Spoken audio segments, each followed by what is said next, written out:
We Faruku, na mkikuwa hapa na mtu anaitwa Oscar Sudi, kazi yenu mmepora Kenya, kupora kabisa.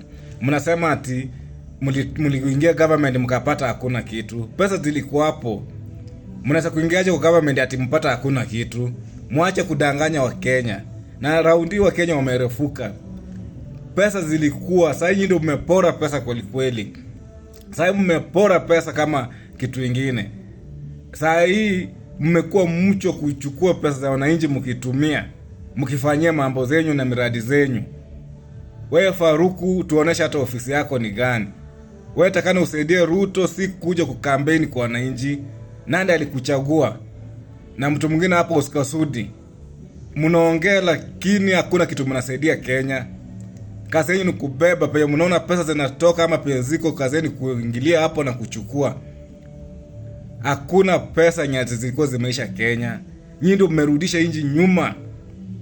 Kwa hii government ya Ruto, hii government ndio imekuwa government ya kupora pesa kweli kweli. Hani hamtaki kuona jina pesa mahali, na hamtaki kuona pesa mahali kitembea. Badala hii pesa mpatie wananchi, msaidie wananchi, muweka kwa mashule, muweka kwa hospitali, mjenge mabarabara. Kazi hii mkiona pesa ni kupora. Wananchi wamerudi umaskini ya kwanza tena ya mwisho. Imefaidi tu nyinyi wenyewe kabisa.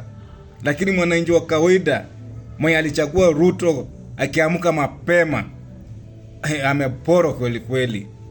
Hakuna kitu inaendelea kwa hii government, ni kupora.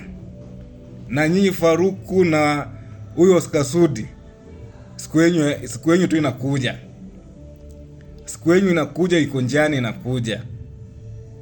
Muendelee kusema ati mlipata hakuna kitu, na kitu ilikuwa